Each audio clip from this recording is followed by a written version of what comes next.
was a thing even before M15. Yeah. It's actually, I believe, Jerry Thompson, the one that popularized it. Yeah, I mean, he tried it with, green splash black at the Season 2 Invitational. Not a ton of success there, and then we saw Todd play it in Baltimore. He ended up going 7-3 there, but he said he really liked his deck a lot. It's definitely powerful, and Maier is 8-1 with this deck right now. Just going to play a Burning Shard Messiah on turn 2. You're going to notice that both these players don't have very many cards in their hand, because they both did a lot of mulliganing, down to 5 apiece. Richey's playing Jund Monsters, and we haven't seen that a lot either. That is true. It's been around. Now, some of the kind of Jund slice of the pie has been re-divided. Okay. Just recently. The Jund kind of Planeswalkers deck, Jund Walkers, Jund midrange. I'm not sure what to call it. We saw it last week. Yes, lost in the finals. deck lost in the finals last week. I've seen a good amount of that in and around the top tables. Okay. And I think a lot of the people who were playing Jund Monsters are now playing that instead. Okay. And so Richey, unfortunately, down to just 5 cards. That is, if both players took mulligans, I think that's a situation that favors Richard. Although I'm not actually sure that is the case. I believe Erich started with a fresh 7 here. Yeah, it looks like he did start with a fresh 7. I do agree that if both players did mulligan to 5, I think it does favor Richey just because the power level of Richey's deck, the cards individually are very powerful, where Mono Green Devotion, yes, it does have some powerful cards. You see Courser going to work here, but... Boom, already up a card. It's more of an engine deck. Yeah, every time I actually see Courser of Krupix net a card, it's just I want to see the player take a victory lap. It's just like you did it, buddy. Is that rare for you? Yeah, for me, yeah. I hate that card. It's just 2/4. Yeah, that's what it is for most of the time for me too. Rarely does it gain life or draw me any cards. Pulachronos will hit the battlefield now as well, so Richey is behind immediately. If you remember Jund Monsters, especially when Green Monsters was a thing, it was all about whoever had the biggest creature first. That was the big deal, and you can see Maier has the bigger creatures right now. Yeah, this is a totally serviceable start for Erich. This is a deck that can be very explosive. Yeah. And just turn 2 Burning Tree go. That's not really on the spectrum of like explosion to mold to 5. Yeah, this is nothing special. This is not really that exciting, but still doing plenty of good work here. That Pulachronos is being matched by Richard now, but Erich gets to attack with his first. He gets to attack while threatening Monstrous. That's a big deal. Yes. We know that he has Anissa in hand as well, has the 5 mana to cast it. And it looks like we may see that in just a moment. At least he's giving it some thought. And if that's what he wants to do. But it looks like it's going to be an attack here first with the 5/5 into Richey's 5/5. We'll see if there'll be a block or not. Yeah. Now, of course, when you attack here and you attack with open mana, Pulachronos into Pulachronos, you can't actually Monstrous and not deal the damage to the other Pulachronos. It has to battle. Yes, it does have to fight if there is a legal... You can't choose 0 creatures, assuming there is a creature that it can choose. So, not just kind of a free roll representing, like, pump it twice or whatever. But it looks like Richard is just going to take his licks there. Yeah, it takes 5. Here's Nissa Worldwaker in the second main phase.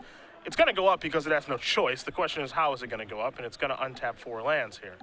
So that means that Maier can play another spell, and he will. It's an Alia's Disciple. That is in the main deck, so that's going to be a devotion check of 2, 4, 6, 8, 10 life for Erich.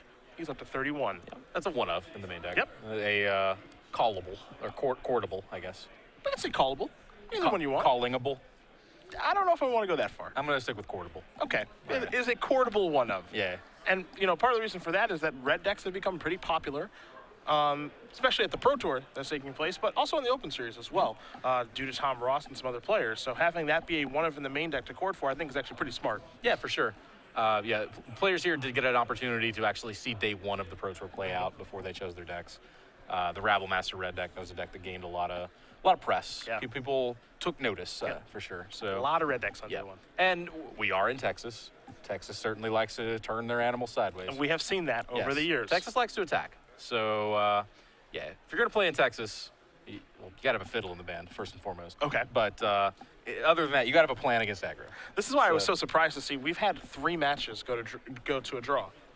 Yeah, I was genuinely surprised. I was like, man, normally people are just killing each other really quick, and then we go to a second match and then a third match. That's what oftentimes happens when we do coverage here. Yep, that'll happen. In this, it was odd, this tournament. Often in the early rounds, I know what one of the players is playing when I pick a feature match, but there's no time to figure out what 700 people are playing. Sure. So it's kind of like deck versus mystery. And in this particular tournament, the mystery turned out to be Blue-White X control for 4 rounds in a row. Yeah. So partially it was just kind of a spin the wheel kind of thing that resulted in some draws there. Billy Kronos is attacking the Nissa. You saw Burning Tree Emissary jump in front, but Goreclan Rampager made that block rather useless. We haven't seen Goreclan Rampager a lot over the past couple of months because we haven't seen Jund Monsters a lot over the past couple of months. So maybe Maier may have forgotten about that card existing, who knows. But the Nissa's gone, and now here's a Domri as well, and that can go fighting. All of a sudden, Richey, even though he didn't mulligan to 5 this game, he's catching up very quickly. Yep, he's back in it. Back in it in material, at least. Yeah. That 31 is still a lot of life to plow through. Although if you keep your Pelucranos around long enough, you'll get there. Yeah, you can get the job done.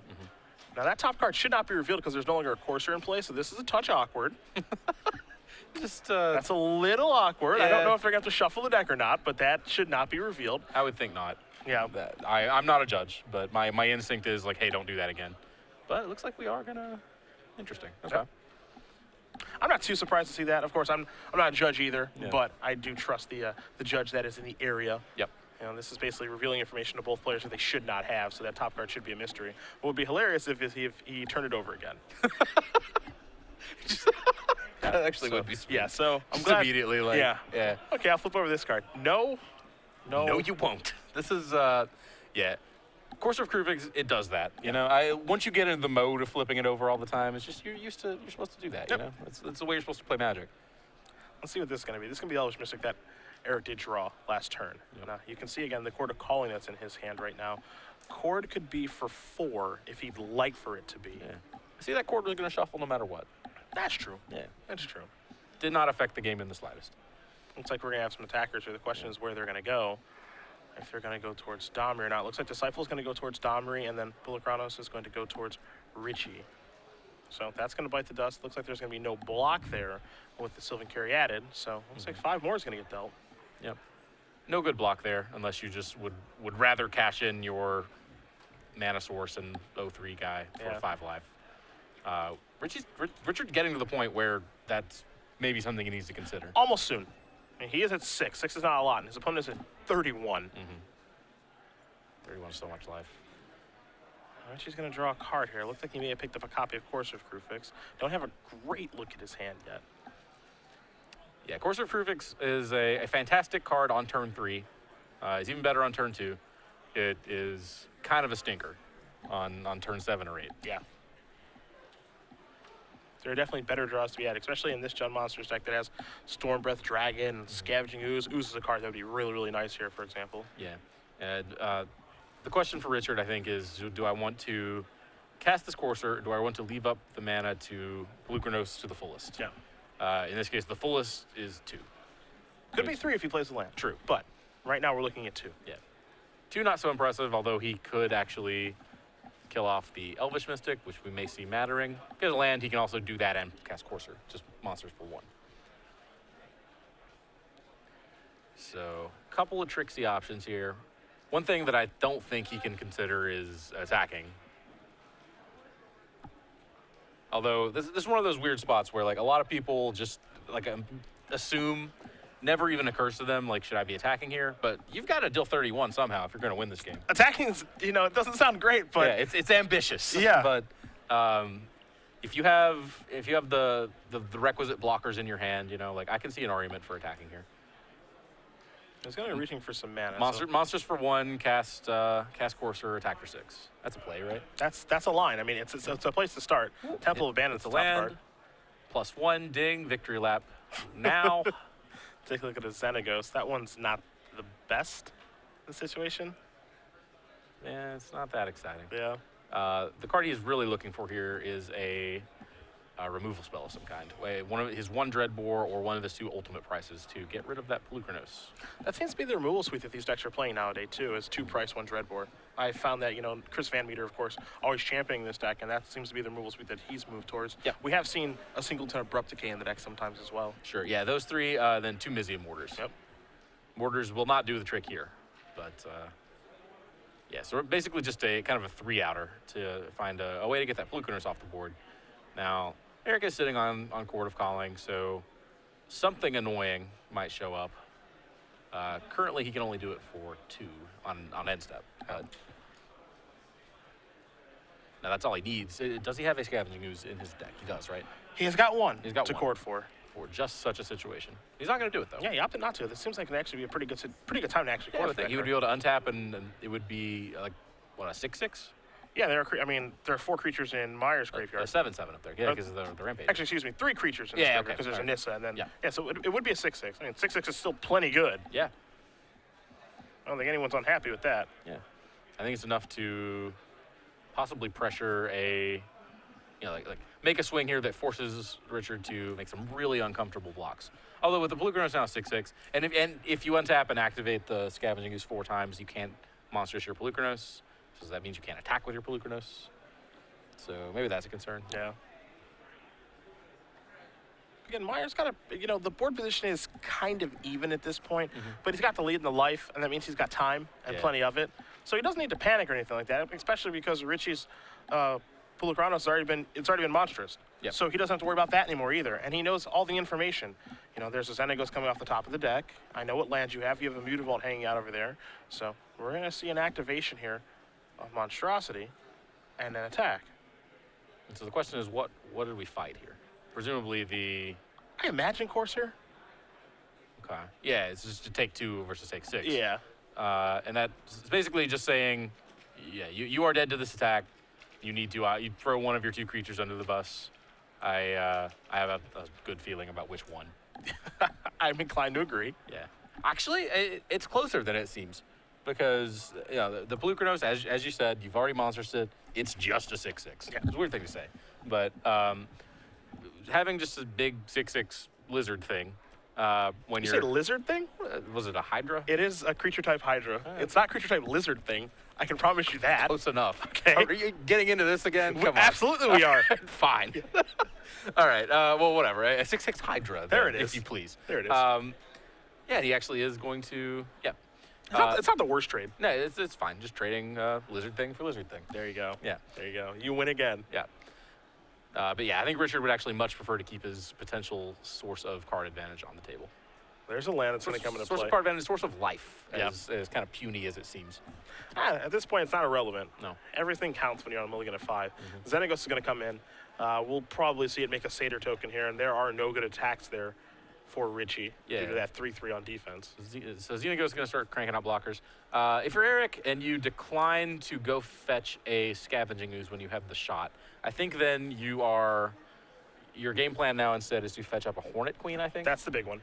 Hornet Queen, or maybe now that you have actually traded off one Polukranos, you can get just as much mileage out of just fetching up another Polukranos. There could also be some interest in the Singleton Nylea God of the Hunt. Okay. It would be on at this point, and providing trample and green mirrors plus the pump effect is a big game.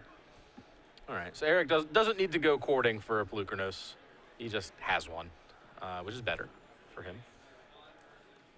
Gonna just pass the turn back over to Richey.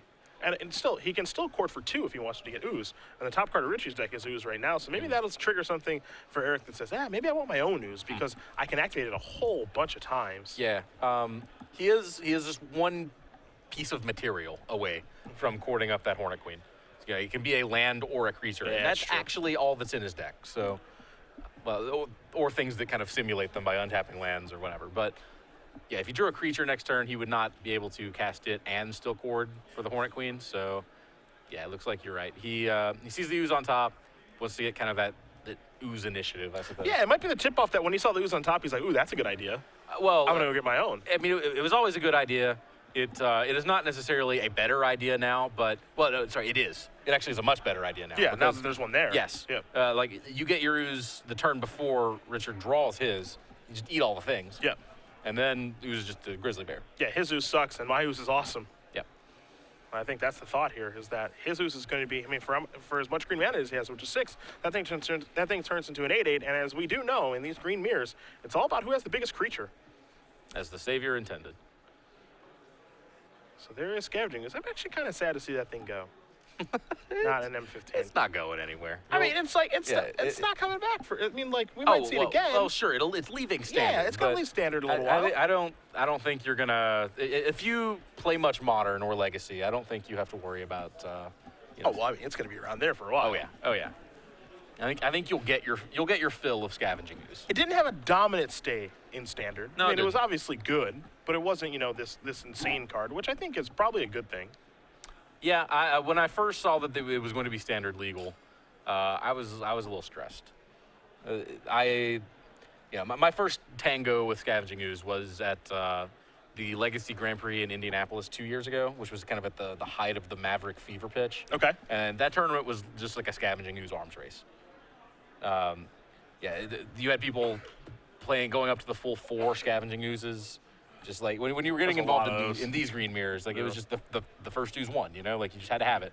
And so like ooze caused a lot of trouble there for a while, and then eventually everyone figured out that you should just play unfair, and then things stabilized. But I definitely, at least for one weekend, saw a metagame where the ooze was out of control. Yeah. And I could have easily imagined a standard that played out similarly. But you're right, it didn't really happen. We got a big attack here. Pulakronos in the red zone along with Scavenging Ooze. Again, Ooze can become an 8/8 if it would like to. And now Pulakronos can get a little bit interesting with, doing some fighting and growing a little bit. You've got 4 blockers in front of it, all with 2 power. So Pulakronos can go monstrous here for 2 and become a 7/7. So it's going to lose, but it can kill a bunch of crap on the way out. A lot of things. Yeah. Could monstrous to kill 1 satyr. Kill a Courser and another satyr in combat. That leaves 1 mana left over for the ooze actually to become a 3/3, I think, right? Yep. Yeah, all right. That works exactly how you think Yes. it does. It doesn't look like that's the line that Maier's going to take, however. Okay. It has to be the ooze twice. I'm not quite sure why that's the best play this turn. Yeah. It's possible that Erich is actually fine with just... Yeah, okay. Yeah, Erich is fine just trading Pulakronos as a 5/5 with 2 satyrs.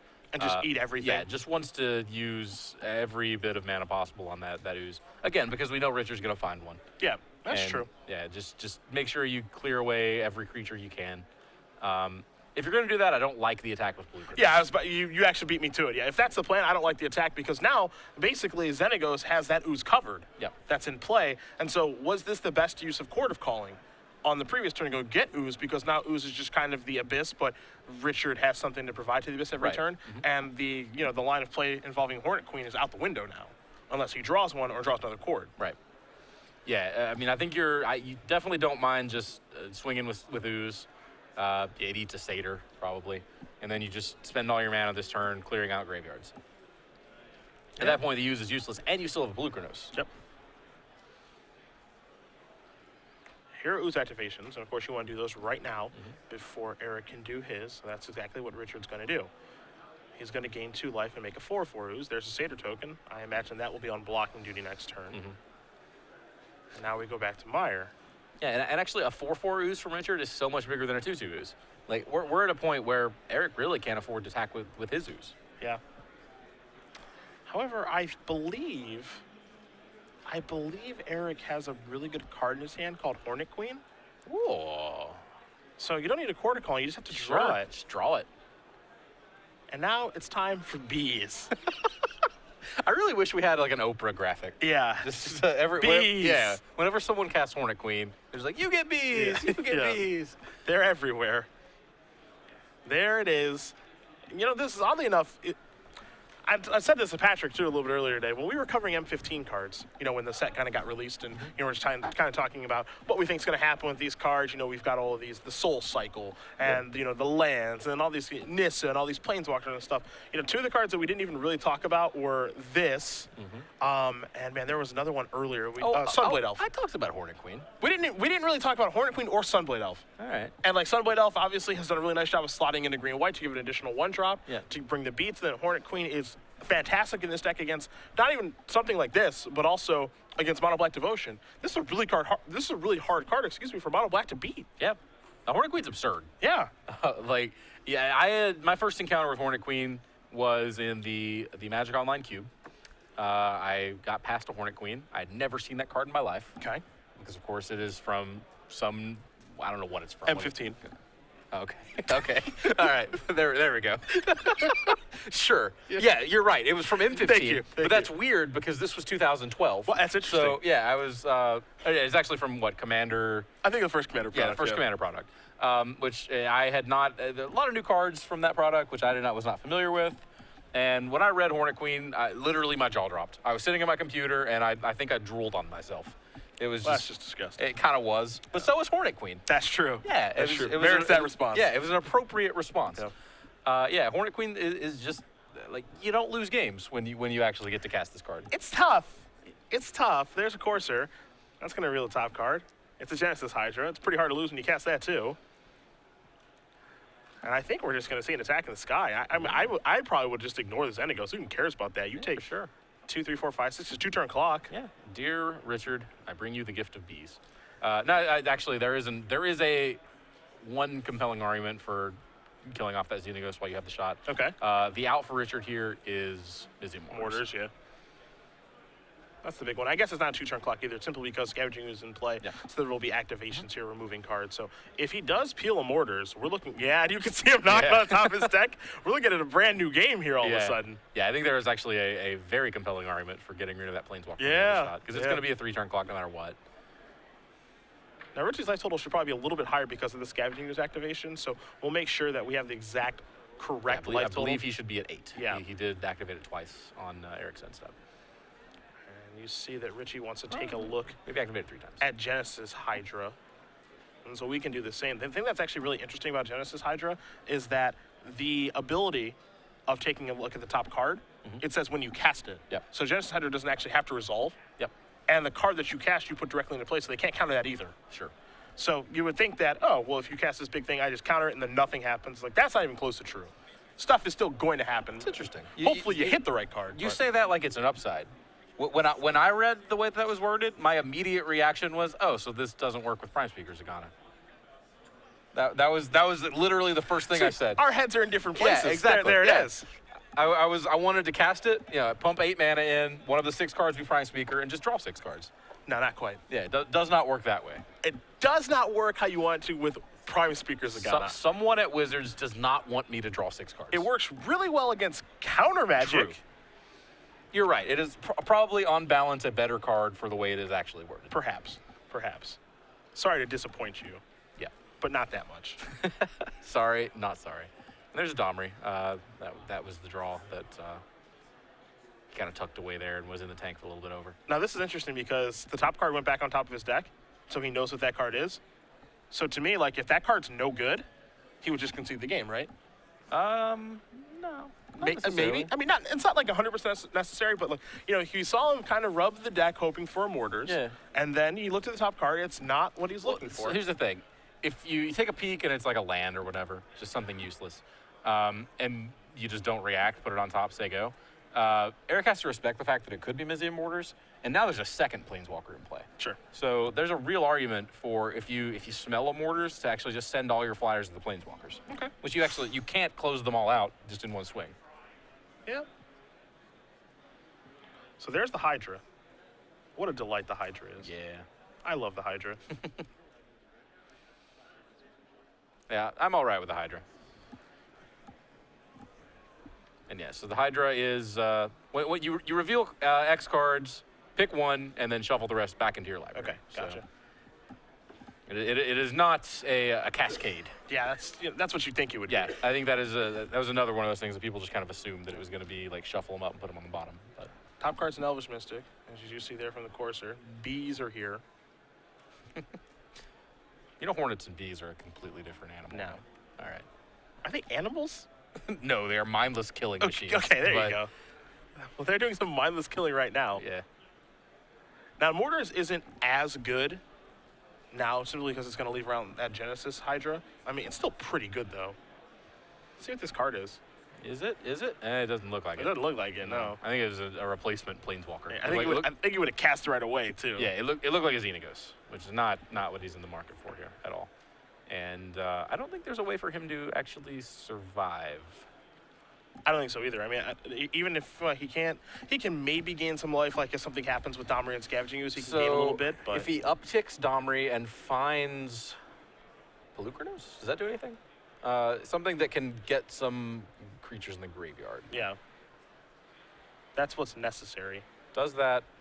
Pelucranos has 5 mana left over, or just 4? Just 4, it looks like. It's all turned sideways.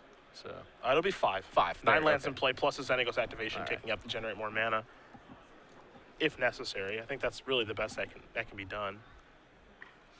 Yeah, and that's not enough, I don't think, because he still needs mana left over to activate the ooze Yeah. to gain the life necessary. Servant Caryatid was the card that has been revealed. I think the alternative there would have been to use Domri to fight. If you can somehow get 2 creatures in the graveyard that way, and it looks like Richard can still do that. All right, there's for the Chronos. Right on time. Sort of. So he can play that and then up Xenagos. Xenagos will provide 5 mana. And then he can fight something. Oh, I was not counting the mana from Xenagos. Yeah, Yeah. that actually, that's huge. He might be able to make another turn. Yeah. So if he does that, that's down 4. 2 lands untapped, 5 mana from Xenagos, 7 total. He can fight the Hornet Queen. Both the Hornet Queen and the Pelucranos would die. He's got to be careful how he taps his mana, though. He needs to make sure he has enough green mana. Definitely. That's the big thing. Although he can, yeah. If he is not very clear about how he's doing this, he is going to be in a very uncomfortable spot. Yeah. He can use the colorless mana from Mutavault to monsters as Pelucranos. Yeah, but it's important that he does, like, because right now he's got 5 mana. Yeah. And if he fights the Hornet Queen with just the 5 mana, then he only has 1 green mana to remove Right. something new. So it's Yep. super important that he uses Mutavault to do this. Yep. Because I believe the correct play here is to use the 5 mana. Use 5 mana. Yes. Not the 5 mana he has floated, Well, but use. yes, use Mutavault and the 4 mana, and he's just gonna. Yeah, it looks like he's just going to pack it in. Maybe he doesn't see that didn't line. see it. Wow. And I hope that top card wasn't Mizzy Mortars, because that gets bad. Yeah. But either way, Erich Maier, you can see, kind of looking back at his friends, maybe thinking he got away with one there. Does win game number 1 here over Richard Richey. Excuse me, Mono Green Devotion up a game over Jund Monsters. We'll take a look at the sideboard. You have Jund Monsters in front of you, so I'll let you begin. Richard Richey gains access to 1 Abrupt Decay, 1 Bow of Nylea, 1 Doomblade, 1 Golgari Charm, 3 Musketeer Hydra, 1 Nylea's Disciple, 2 Putrefy, 2 Rakdos Return, 2 Reclamation Sage, and 1 Vraska the Unseen. Doomblade against the Pelucranos deck, against the mono green pile of creatures deck. Obviously going to be an all-star, 2 Putrefy, basically just proxy Doomblades. We definitely want those. I think we want the Abrupt Decay just to kind of keep Erich from going nuts with his explosive mana draws. I am not so sure about Golgari Charm. There really aren't any. It's actually just Elvish Mystic, right? Golgari Charm is pretty bad here. Yeah, I think we're just bringing in those 4 removal spells here. Other side of things, there's an Arbor Colossus. That one's good in this matchup. Sylvan Primordial also good in this matchup. Photo Titan, not so great. This is a 7-2. Better against your removal heavy decks. 4 copies of Mistcutter Hydra. A Phyrexian Revoker, which is surprisingly good, I think, because of all the Planeswalkers. 3 copies of Nylea's Disciple, not particularly for this matchup, more for your hyper-aggressive red decks. 2 copies of Senescent Tactics, and then 2 copies of Reclamation Sage. I just love going bigger. You have a better mana advantage here in this matchup, so because of Nykthos. So Arbor Colossus, Sylvan Primordial, which can kill Planeswalkers. Also, the reach matters because of Stormbreath Dragon. And actually, Revoker I actually like quite a bit here as well. I think you can make an argument for Tactics if you want them. I don't like Tactics here. I don't love it. He has one in his main deck actually, and I would be happy to get that out of there. The creatures you want to kill are Courser and Pelucranos.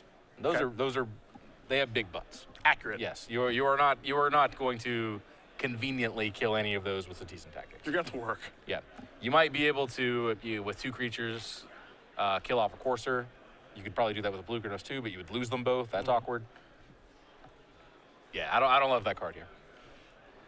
Mono Green kind of making its way through here a little bit. 8-1.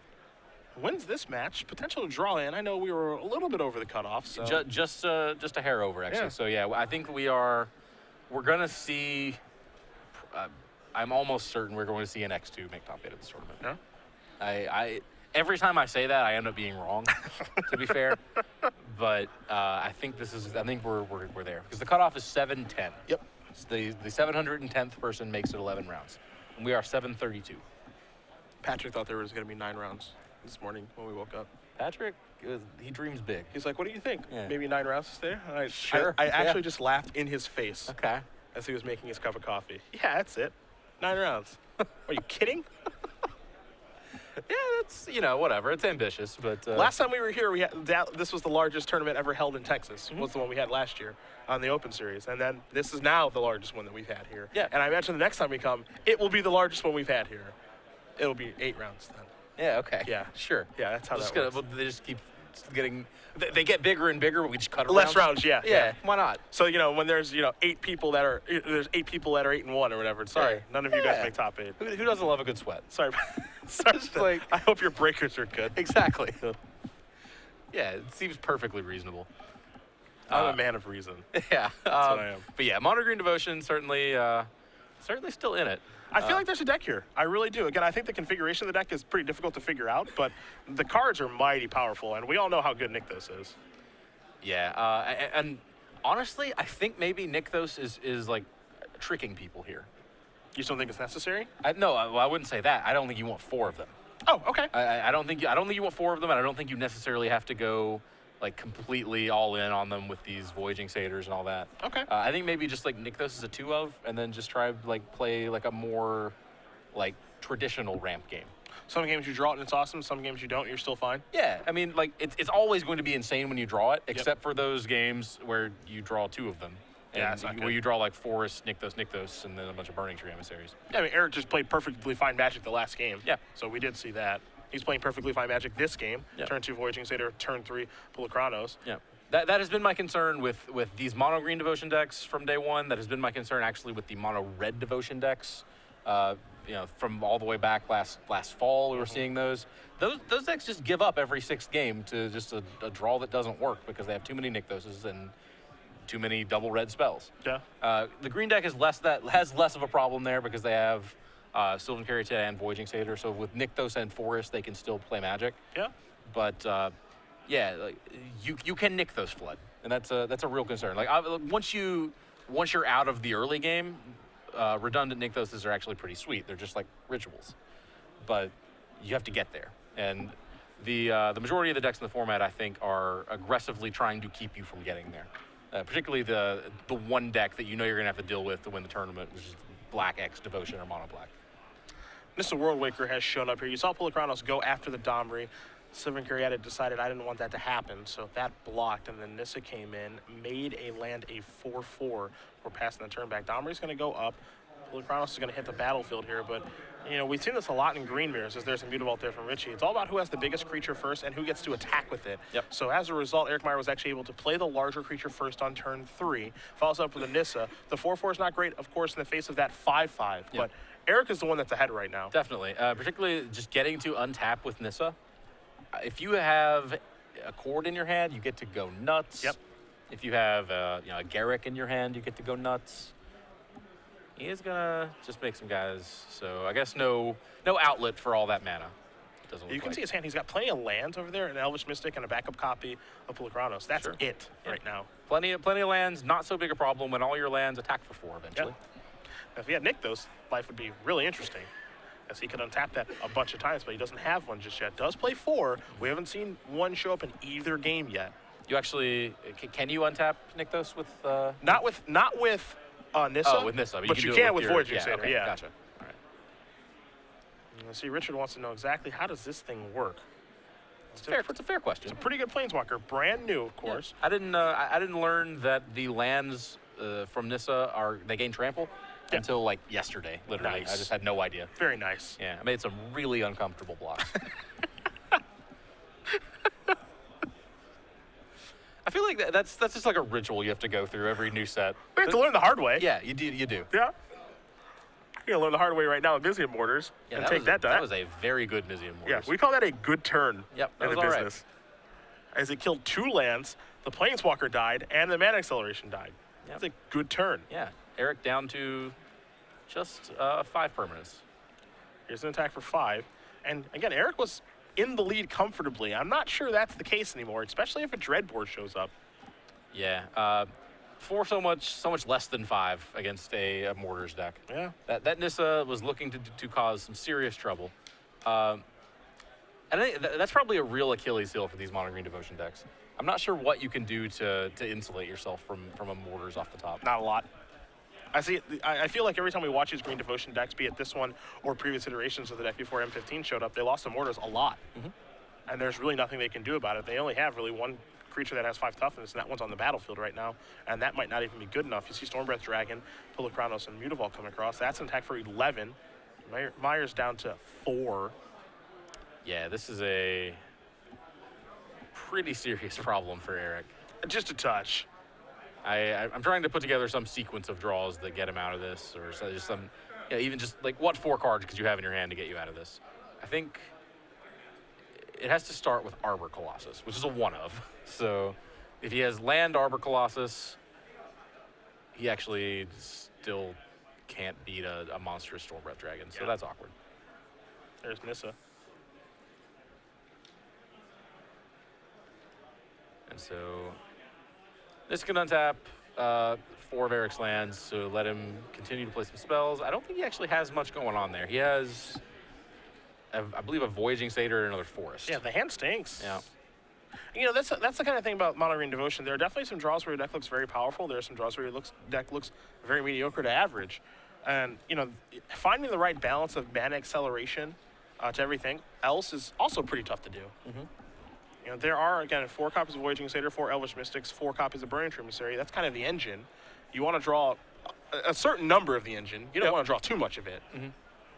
You're mixing that with the threats that you actually ramp into and, how many Chord of Callings, because there are definitely draws where you draw a bunch of chords and they don't do anything. Yeah.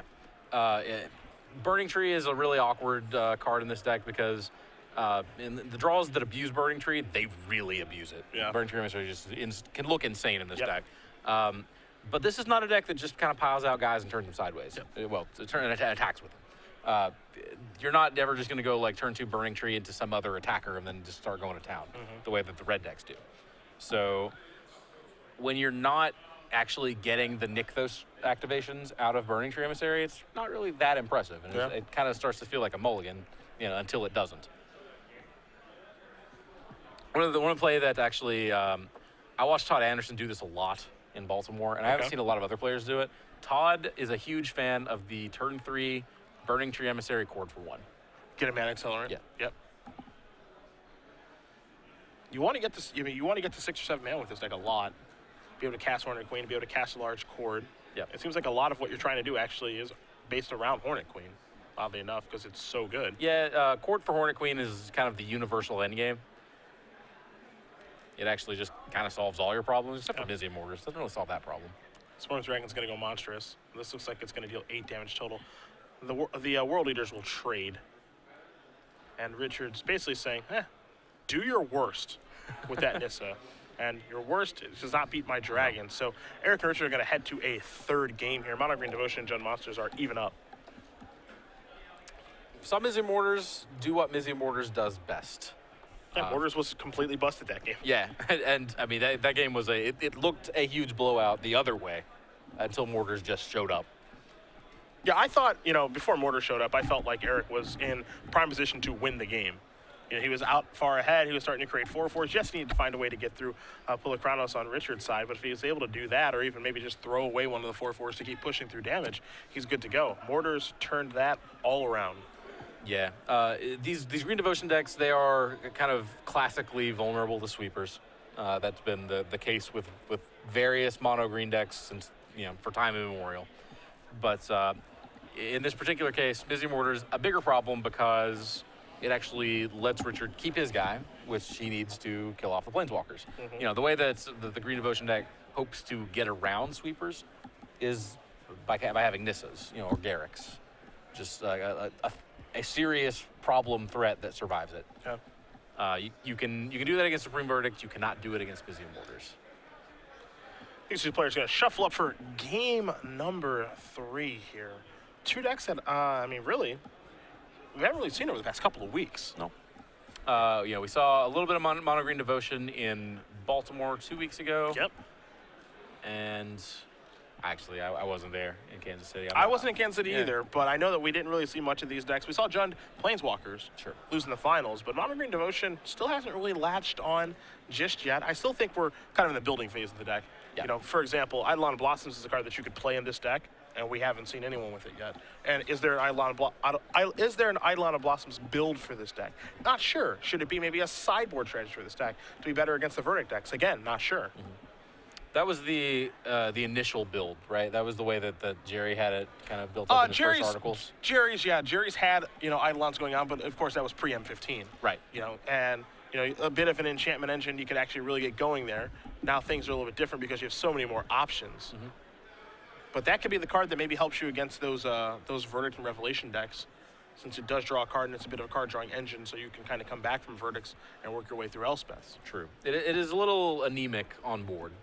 2/2s on turn 4 are not really what you want to be doing. That's not great. Drawing cards is what you want to be doing. Yeah. So obviously there's that balance. I don't know. I am never excited about, again, just making a 2/2 for 4. Even if it is an engine, that's the word durdle was coined specifically to describe actions like those. That's true. That's true. That is classic durdlery. That's definitely what you're doing. Yeah, and I'm not opposed to a little durdlery now and then, but I don't want to make a habit of it. Erich's Elvish Mystic was a little late to the party, but it's here nonetheless, so that's a good thing. Yep. You saw Richey is going to play a turn 2 Sylvan Caryatid, play a Blood Crypt, so he has the mana advantage for right now. A little bit of fake out. It kind of looked like Richard was going to miss his second land. Yeah, I thought so too. Yeah. Here's a Courser.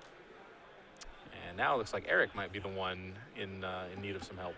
Nope, has landed as well. Yeah, and he actually has a Nykthos in his hand for once, so we might actually get to see some fireworks here. Yeah. Yep, and that Nissa is on schedule to show up on turn 4. Yep. Assuming Richard does not cause some trouble in ways that he has numerous ways to do. I think that's where Richard actually gets the advantage of this matchup, is that he's able to interact. I think that Erich's deck is more explosive, but it does not stand up very well to someone who can, kill the thing. Kill something and make the rest of the house of cards fall down. Yeah. That's what ends up happening a lot, it seems like. Yeah, interaction key here. Right around the release of Born of the Gods, these monsters decks kind of took off thanks to Courser Prefix.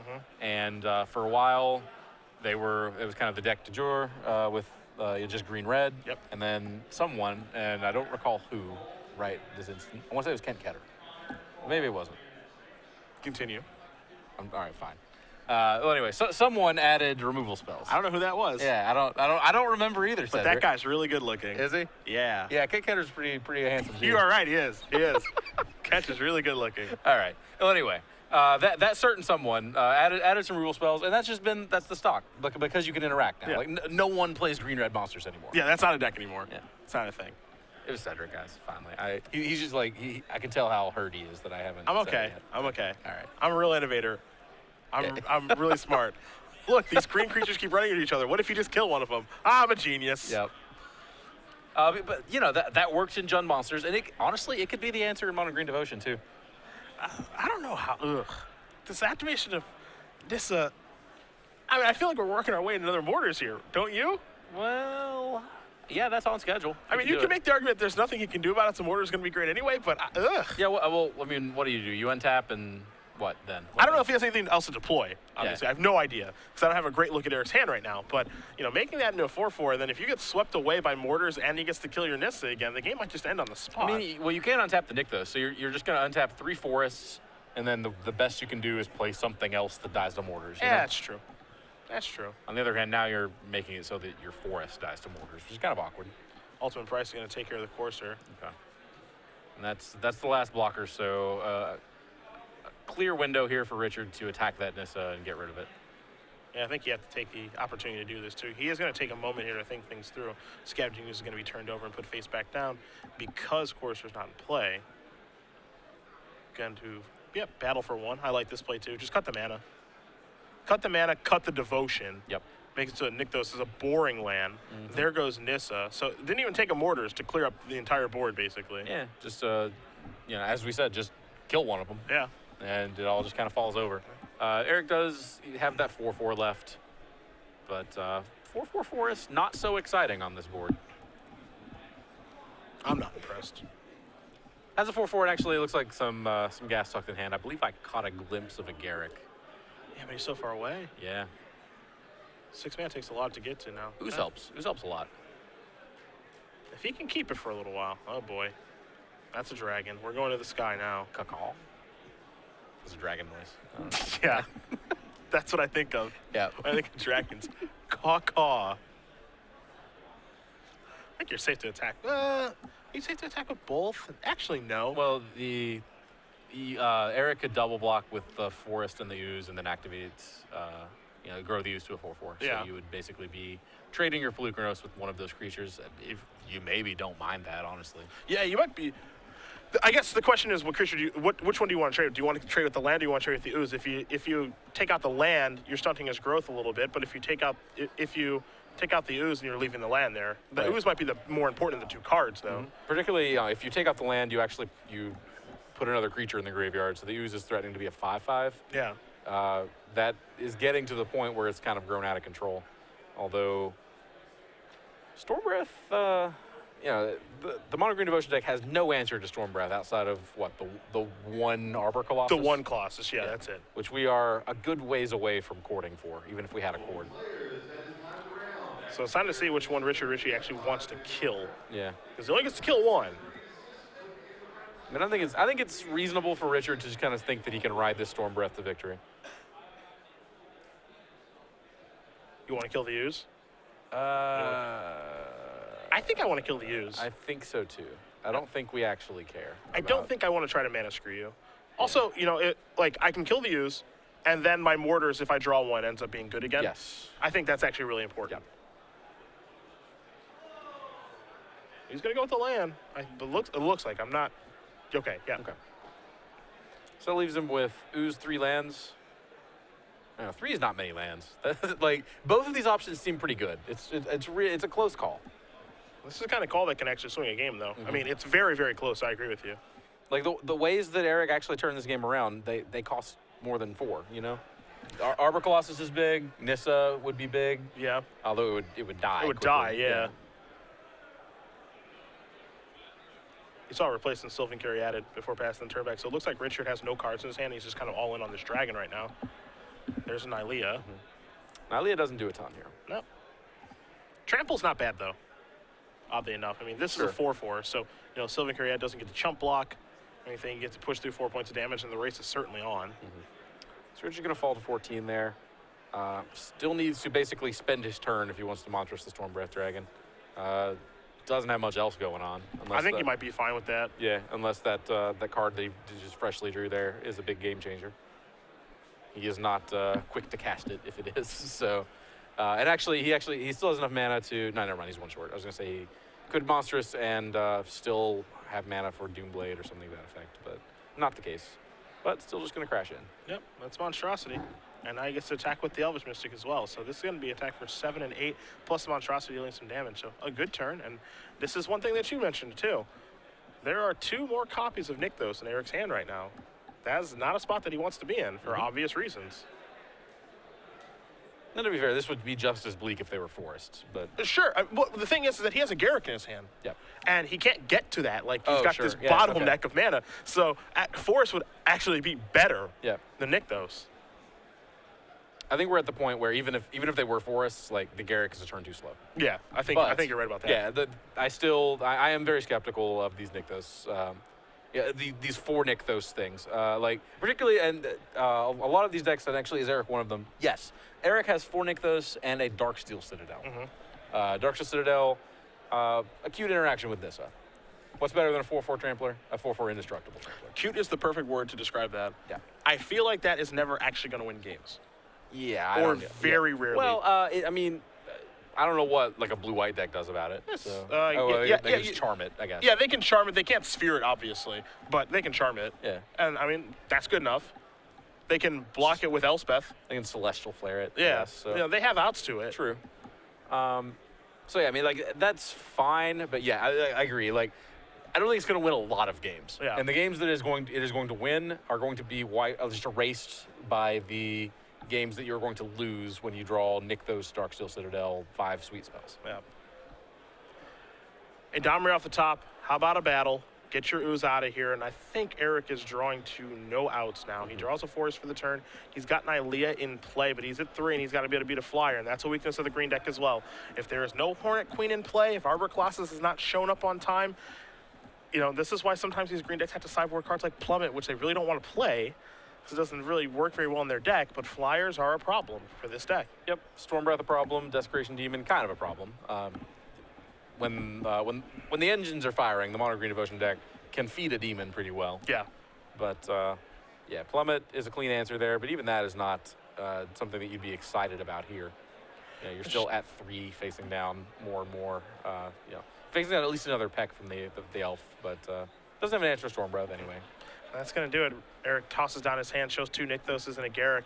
And Richey is going to win this match over Erich Maier, 2-1. Jund Monsters moving on to 9-1 after defeating Mono Green Devotion, and with any luck for Richard, he's able to draw into the elimination rounds for tomorrow morning.